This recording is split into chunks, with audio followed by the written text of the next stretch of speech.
And Emperor comes. yeah. So Rav says the speech. He says the demon says you have to bang 3 times. He says. So he says. He says.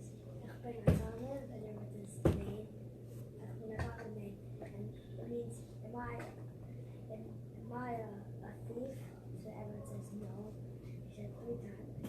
So Rav super angry. He says. Why do you say it like that? He said, you're the rabbi, you tell me how to say, you tell me what to say, and I tell you what I say how I want to say it. Okay, cool. All right, so usually the Torah gives us clear instructions on what to do and to what not to do, but there's only one thing that I know of. The Torah says, stay far away. Midvar sheker tirchak. Torah talks about honesty, to stay far away from being dishonest. Not just you shouldn't do it, but stay far away from dishonesty. And that we find this, the praise the Torah gives to Abraham, Isaac, and Jacob is the Yesharim, the upright, the straight, the honest ones. Now, the question is, obvious question is, that we find in many places in the book of the upright, the book of Genesis is called the book of the honest ones, and a lot of things which seem very dishonest. And the question is, how can we find a lot of dishonesty when we're talking about such holy people like Avram, Yitzchak, and Yaakov? Not saying that they made mistakes, but it does seem that there could have been a different way of doing things. Why? Why did the Torah tell us about the Avram, Yitzchak, and Yaakov acting in a way that seems to be so dishonest? So first of all, Yaakov comes before his father, and he asks for the blessings, and his father is blind, and he poses to be his brother Esau, to be Esav, and Yitzchak can't see. He says, who are you? And Yaakov says, I am Esav, your firstborn. And Yitzchak goes and blesses him. And the Talmud says that Yaakov wasn't being so dishonest because he paused after saying I am, and he meant I am Yaakov, I am who I am, I'm Yaakov, and Esav is your firstborn. But that doesn't seem very honest. It seems like a trick. On the surface, it is a trick. So how can we find these actions which seem to be the opposite of honesty by such wonderful, holy people that we're supposed to learn from in the Torah, the book of lessons of life from our heroes? Why do we read about them acting in a way that seems to be so dishonest? So to understand this, let's look at a couple of other examples. Not just this week's Torah portion. We find another example. It says Torah portion earlier on about Isaac and Rebekah, that when they came to the land of Gerar, so they asked Isaac, who is this? He says, oh, this is my sister. It wasn't his sister, it was his wife. But he lied and said it's his sister. Oh, it wasn't really a lie. Sisters, cousins could be considered sisters. The question is, why? Maybe it could be explained, maybe it wasn't so bad, but why did the Torah specifically gravitate to telling us things that they did that were dishonest? It seems like that the whole book of Genesis is full of these kinds of things which seem to be so dishonest. Later on, the Torah talks about Joseph, and Joseph, after Jacob's passing, it says that Joseph's brothers came to Joseph. They sent him a message. The message was, our father commanded before he passed away not to take vengeance upon us for selling you.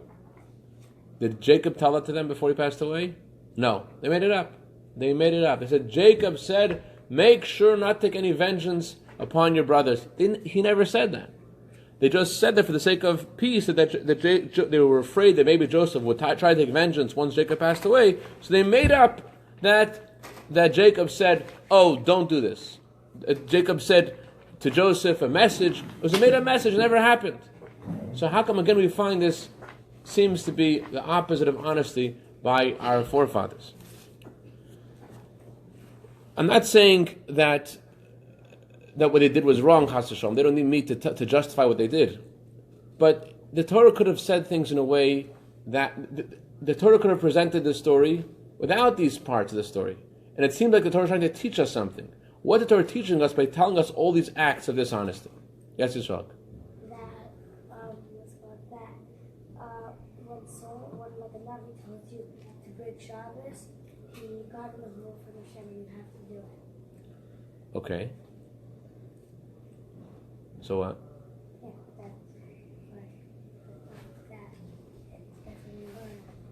How do you learn this from the story? How do you learn from the dishonesty that? Because when Rivka was telling Yaakov to get... Oh, that Yaakov had to listen to her even though it didn't make sense to him. That's what you want to say? He had to listen to his mother who had prophecy even though it didn't make sense. Okay, that's interesting. That's an interesting idea. That's an interesting take on it.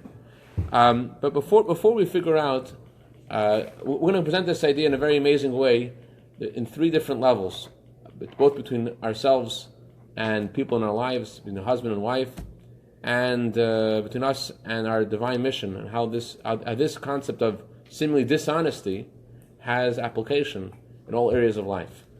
In other words, that truth is a very important value, but there are values more important than truth. There are things more important than truth. But before we get there, let's try to figure out exactly why Jacob and Rebekah conspired together to do what they did.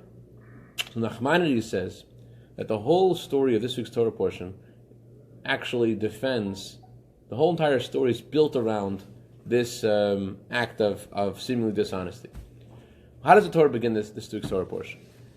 Rebekah is pregnant after how many years of not having children, Yisrael? Longer than that. Rebekah is pregnant after how many years? 10 years? And she's finally pregnant, I think, and what happens is that I think it's 20 years. Okay, you look it up for us. Let us know. Because Isaac was 60, right? And he married Rebekah when he was 40. So it was 20 years later. So it's after 20 years of not having children, finally she becomes pregnant, and she complains she has pain. Why does she have pain? Because the Torah says that whenever she walked next to a shul, Yaakov was pushing, I want to go out in the shul, I want to go learn Torah. And when she walked next to a place of idol worship, Esav, he was pushing, I want to get out of here and I want to go to a place of idol worship. So she was very distraught. It wasn't a simple pregnancy with simple pain. It was a very unusual thing going on. And she wanted to know what this means. What kind of child does she have?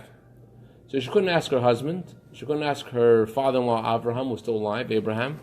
She didn't want to ask them because she didn't want to pain them. So she went to the son of Noah, to Shem. She asked Shem, who was also a man with divine inspiration, she asked him, what's going on? What's happening here? So he prophetically told her, there are two nations, two children. You have twins. And he told her, the older one will serve the younger one. The main one is the younger one. So she already knew then that Yaakov, the younger child, was going to be the one which has a destiny that she should pay attention to. And Esav is born first, Yaakov is born second. And when they grow up, the Torah says that Yaakov is beloved by his mother Rebekah, but Esau is beloved by Isaac. Why is he beloved by Isaac? So the Torah says because he was a trickster. Why is that a reason to love someone? Because he pretended to act so pious. He pretended to act like really wonderful. He would go together with his brother Jacob to study Torah, and Jacob would come back after the whole day of studying, and so did Esau. But Esau was just there in the beginning of the class. Dad, you know what we learned about today? He just heard the question of whatever it was, and then he pretended to ask all these, as if he's studying Torah all day. He asked him all these pious questions. He also tried to push his father's buttons to bring out endearment. For example, his father was the one who instituted that we have to give 10% of our earnings to charity. The Jew has to give 10% of whatever he earns to charity. So Isaac instituted this. So Esau says, Dad, how do you separate the 10% from salt? How do you... He was pretending to be so pious that he was even giving 10% of things he didn't have to give. So we see further how Esau wasn't acting the way he's supposed to be, how he was a terrible person, and Isaac was fooled all this time. How come Isaac was fooled? Why did Rebekah just tell him that your son is... She never told him. She never told him because first of all, she never wanted to tell him that she never wanted to tell her husband that she had asked someone else other than her husband when she was confused during pregnancy. And she also didn't see a need to tell her husband that Esau was a bad guy. Why should she tell that to him? And furthermore, Nachmanides says she was afraid that if she would tell Isaac that what kind of guy Esau was, Isaac would say, you know what? Since he had such a deep relationship with Esau, she was afraid he would say, you know what? I'm not going to give anybody the blessings. Let God bless whoever He wants to bless. He was not going to give. If he would find out what kind of person Esau was, he wouldn't give anybody the blessings. And therefore, she hid this from him. You know, it looks like you look at the story, like they're married for so many years. How come she doesn't just tell him what's going on? But there was a reason for it. She didn't want to pain him. She didn't want to tell him unnecessary things. But clearly, there was a reason why Jacob was destined to get the blessings, and Rebecca knew it. Rebecca knew from pregnancy. She didn't tell it to her husband, but she knew this was the right thing to do. Even Isaac, after Jacob gets the blessings, what happens next? Jacob leaves. Esau comes in. And when Esau comes in, and his father says, 1 second, who was the guy who came here before to get the blessings? And it says in the Torah, Isaac was terrified. He was terrified. And Esau says to his father, what's going on? His father says, someone else came to get the blessings. So Esau says, what? He did that? This guy tricked me twice. What do you mean he tricked you twice? What happened? He said, when I was once hungry, I asked him for some food, and he said, I'll give you the food in exchange for the birthright. So I sold him my birthright. So Isaac's like, oh, now it makes sense. He was destined to get the blessings because he had bought the birthright. He was supposed to get the special firstborn blessings. He had bought them fair and square. So instead of, you would think that Isaac would be terribly upset when he finds out that Jacob tricked him. But what does Jacob say the next words? After the Torah says, Isaac is terrified, doesn't know what to do. And then what does Isaac say next? He should be blessed too. I mean, if someone really treacherously deceives you, you would think that Isaac's reaction would be like, oh my gosh, what do I do now that I did this? This guy should be cursed. But instead, Isaac says, oh, Esau should be blessed. Why did he say Esau should be blessed? Because he knew that this was the right thing. He had at that moment, especially after discussing with Esau, he realized that this was the right thing to do. Your dad's calling. So at that moment, he realized this was the right thing to do, and he agreed that Jacob should get the blessings. Fine. So it was the right thing to do. It was kosher. It was kosher for Passover. It was destined. Jacob was supposed to get the blessings. Fine. But the question I wanted to address tonight is, why does the Torah tell us, why did it have to happen in such a way through deception? Why couldn't it happen in a clear, open way? Why did it have to happen through a trick? Why did it have to happen through a kunz? Especially because it seems like that there was a price to pay for this kunz. Although sometimes you do the right thing, but there's a price to pay. The Torah says that Jacob did trick his father. That's the word the Torah used, b'mirma. And Jacob paid for it. How did Jacob pay for it? Where do we find that Jacob was also tricked later on in the Torah? What? Lavan. What did Lavan do? He made him work much longer. And for who? What? You made him work for Rivka, and then he gave him... For Leah? And He made him work for his younger daughter Rachel, and instead he gave him Leah. So Jacob had to, because he was acting, so to speak, in a way that looked dishonest to his father Isaac, therefore the Torah says that later on he was himself deceived. It's an interesting thing. The Medrash says an amazing thing. The Torah says a story about Rachel and Leah, but what happens the next morning? The next morning, after Lavan gives Jacob his older daughter Leah as a wife, and the whole time Leah's pretending to be Rachel. And the next morning, Jacob wakes up and he discovers, boom, it's not Rachel, it's Leah. What does Jacob say to Leah? What does Leah say to Jacob? Torah doesn't say that. Torah just says that Jacob says to Lavan, hey, you tricked me, what's going on? And Lavan excuses himself, makes him work for another 7 years to marry Rachel. But what was the exchange over there between in their home between Jacob and Leah. You know what Leah said to Jacob? I learned from you. I tricked you. I learned from you. When something's important, you make a trick. You got the blessings. How'd you get the blessings? You did a trick. I did a trick too. That's what the Talmud says. The Medrash says that. Some commentaries say that Leah didn't actually say those words, but other commentaries say that she actually had a legal claim. She had a legal claim about why she felt that she should have done what she did. She said, you did the same thing, and why'd you do what you did? Because you bought the birthright. Now, when you and I were children, everyone said the following. Everyone said that my uncle Lavan has two daughters. My father Lavan has two daughters. And my uncle Isaac has two sons. The older daughter will marry the older son. The younger daughter will marry the younger son. So I was destined from day one to marry Esau. But now that I discovered that you bought the birthright, and therefore, who's the older son? You are. So therefore, since you're the older son, therefore it's appropriate that you marry me, the older daughter. So it wasn't just like she was retorting in an angry way. She was saying there's a halachic value to what she was saying. She was saying, I deserve to marry you because I'm the older daughter, you're the older son. But either way,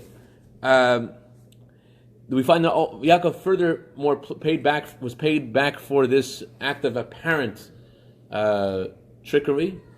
Later on, the Torah says that Shimon and Levi also, they fooled him and they fooled the people of Shechem, and they killed them all they told the people of Shechem that we can't join you and marry into your nation until you guys get circumcised, and they killed everyone. So Jacob said to them, why did you do this? Why did you do this act of deception? So the Talmud says it was in retribution to Jacob for acting in a way of deception, even though it was the right thing to do.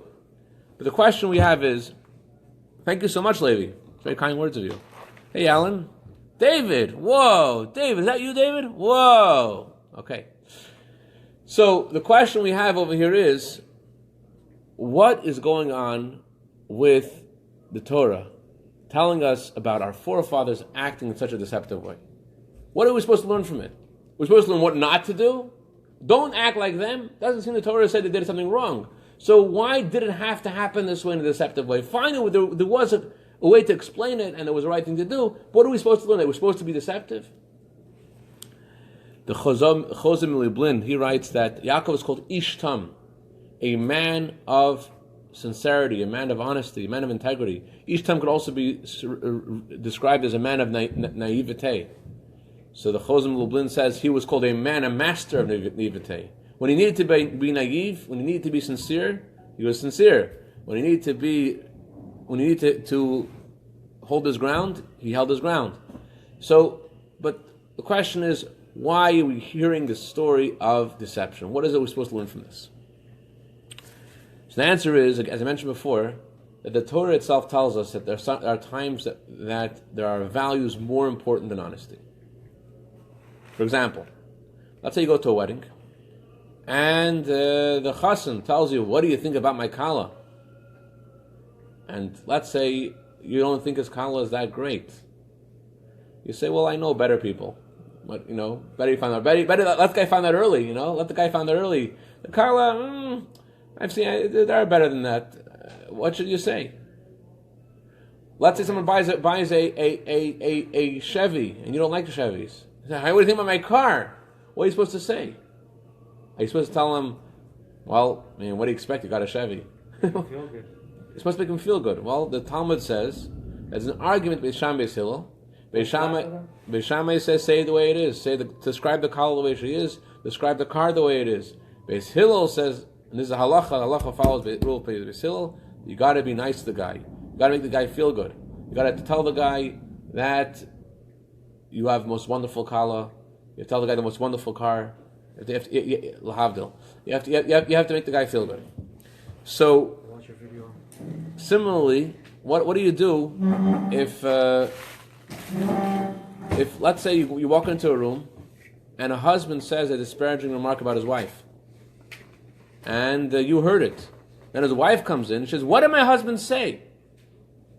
Should be the honest person said he said something not nice. Should you tell the wife, he insulted you and he said something terrible about you? Let's say you go on a trip with someone, and after the trip, his wife asked, was my husband drinking on the trip? And he was. Is it a mitzvah to say he was drinking when he was? Is it a mitzvah? Is it a mitzvah not to say it? How does it work?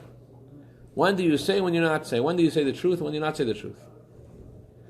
So we have a psychiatrist over here, Dr. Hachman, could correct me if I say something wrong. But there are times when it may seem like it's a mitzvah to say the truth when it really isn't. The Talmud says it's a mitzvah to change the truth for the sake of peace. The Talmud gives a famous example of Aaron. Aaron, whenever he saw two people fighting with each other, Aaron would say to one of them, hey, you know Reuven? Yeah, I hate Reuven. Reuven's always fighting with me. Well, actually, I spoke to Reuven. He's so sorry for what he said to you. He really feels bad. He wants to make peace with you. And it wasn't true. And that's what Aaron would do. And what would happen? Shimon would say, and then he would go to the other guy and he'd say, oh, you know, Reuven, Shimon is so sorry for what he did. And what would happen was that Reuven and Shimon would make peace with each other because of Aaron changing the truth. The Talmud is very specific. It doesn't say that he lied. It says he changed the truth. Why does it say change the truth? Because deep down, a Jew wants to be at peace with another Jew. Deep down in the neshama, the soul wants to be at peace. So when he said Reuben wants to be at peace, it was true. But he was changing the truth. He wasn't saying things the way they are externally in the periphery. He was saying the way things are in a much deeper way. So the Torah says always, if you look in the Torah, whenever it describes the word truth, it always says the word kindness before. It says always look at kindness before truth. So for the sake of peace, there's a lot of change. And not say exactly the way things are externally, for the sake of truth. You don't have to say the whole truth all the time. Not a mitzvah always say the truth. It's a time when it's better to look at peace. Peace is more important than truth. And we find that God himself did that several times. It says that when God appointed Samuel to anoint King David as the next king of Israel, Samuel said to God, well, what will happen? Saul will find out and he'll kill me. So, what does God tell him to do? God says, well, bro, let's pretend you're going to this place where King David is, and to anoint him. Tell Saul you're just going there to offer a sacrifice. Which is true, you're going to offer a sacrifice, but it's only half the truth. That's not why you're going. He's going to that place to offer a sacrifice and to anoint King David as a king. We find this also in several other places where God himself is changing. We find this earlier in the Torah with Abraham and Sarah. What does Sarah say when she hears that she's going to have a son named Isaac? She's going to have a son. She says, my husband's too old. So what does God say to Sarah? Why did your wife say, I'm too old? Sarah didn't say, I'm too old. She said, my husband is too old. But God changed the truth for the sake of peace. And instead of saying that Sarah said that I'm too old, that her husband is too old, God said that Sarah said, I'm too old. God changed the truth for the sake of peace. There are values more important than truth. It says that when God created the world, truth and kindness came before God. And God asked truth, should I create the world? And truth says, no, don't do it. The world's full of lies. So God asked kindness, should I create the world? And kindness says, yes, create the world. The world's full of kindness. The Torah says that God threw away truth, he took kindness and created the world. It's a famous story. I don't know the source of the story. This guy is the guy is very sick and he feels like he's going to die. And a friend of his tells him, his friend is like, this guy, I'll call him Reuven. Reuven's in bed. He can't even lift himself up out of his bed. And his friend Shimon is with him in this facility, in this clinic. And Reuven's in the bed. He can't get out of bed. And Shimon sees how his friend is dying. So Shimon says to Reuven, you know what? I can see out of this window. I can't move. How can I see out the window? I see out this window. It's amazing. There's a beautiful meadow. And there are mothers coming with their children to play. And I see family, and they're playing, and they're eating, and it's so wonderful, and it's so nice, it's amazing. And the guy's listening, it sounds so wonderful. And every day he's telling you about this meadow. This meadow is so wonderful, and he wants to live just so he can see this meadow one time. What a wonderful meadow. That's Reuven's hearing every day from Shimon, this wonderful meadow. One day, Shimon dies. So they transfer Reuven to Shimon's bed. And using all of his might, he lifts himself up to look out that window. What's in front of the window? A wall. he was telling him all these things to encourage him to have a reason to live, to describe there's a better world out there. Don't fight, eat, drink, take care of yourself, and live.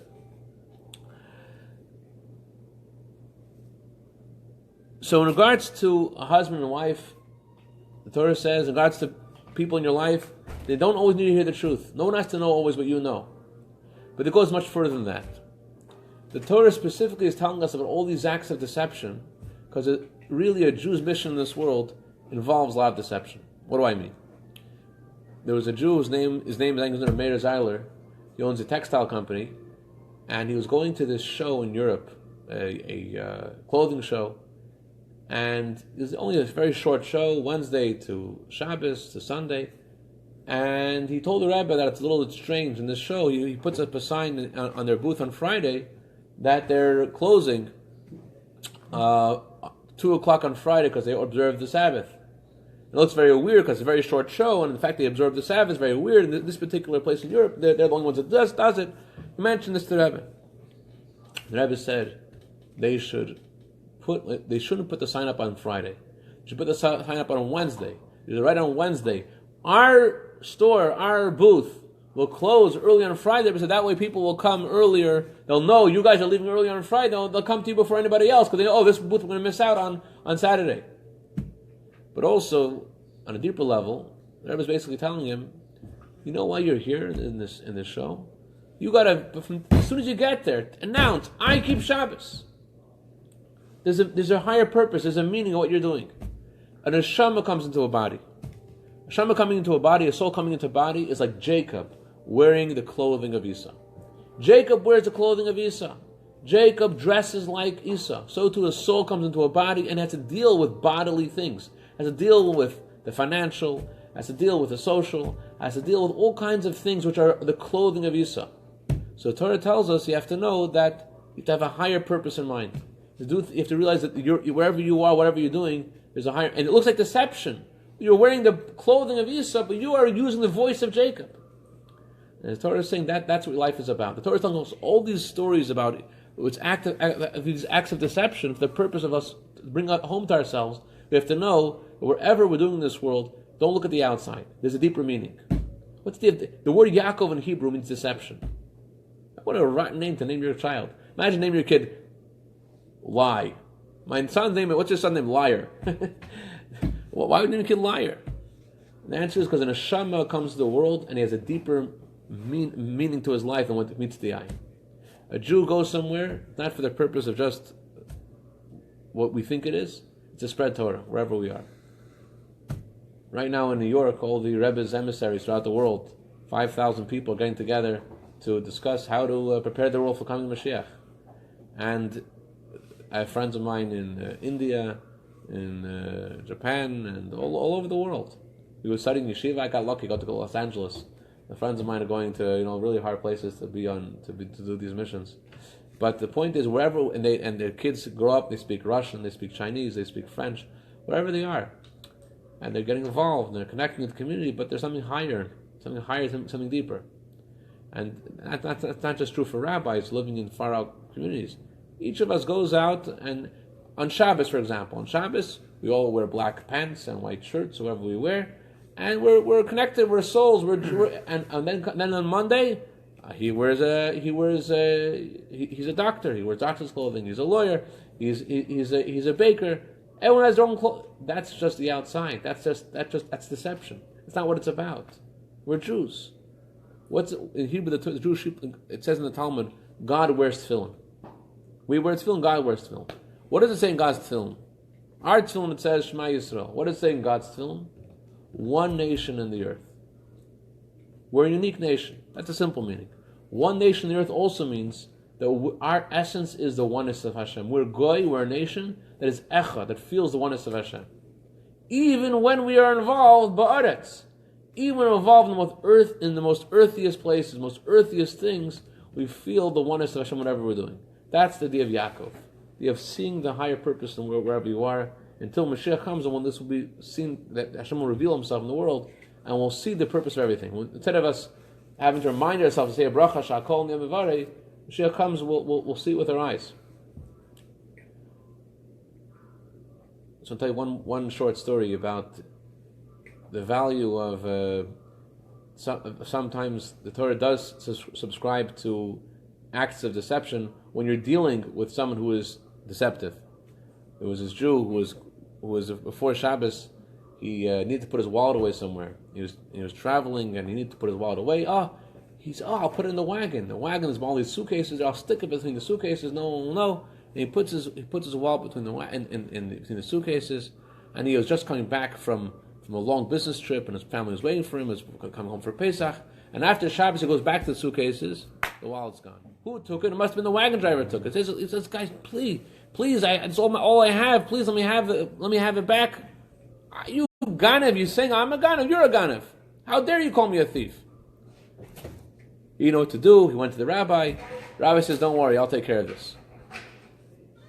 The wagon driver came to the rabbi a little while later. And he says, Rabbi, I want to sell these barrels of wine. They're kosher. I'll tell you where I bought them from. They have the seals on them. These are the wine. Can you please give me a letter saying that all my wine is kosher? Rabbi's like, well, I have a little problem with that. You see, this guy came here and he said that his wallet was stolen, and he suspects you of stealing the wallet. It's like, that's not true. It must have been that some non-Jew got in there between the barrels of wine, and he stole the wallet. The rabbi said, that's exactly what I'm afraid of. Because the Jewish halacha is that if a non-Jew goes among the barrels of wine and drinks the wine, what happens to all the barrels of wine? They're not kosher anymore. Actually, you know what? I'll tell you the truth, Rabbi. I actually have the wallet. So, the point is, the Torah does say that there is a time to being deceptive, but practically in our lives, it's every day. Every moment you're being deceptive. Instead of saying a cup of water and saying it's a cup of water, you're saying Shakol Niyabivarei. It's a word of Hashem. So, L'chaim Dr. Hachman, Shavashnas Atzloch and Al Yonim, and keep on being deceptive, find a higher purpose in everything, until we should see B'kar Ma'ash Mashiach Tzakenu. L'chaim, L'chaim, Rav.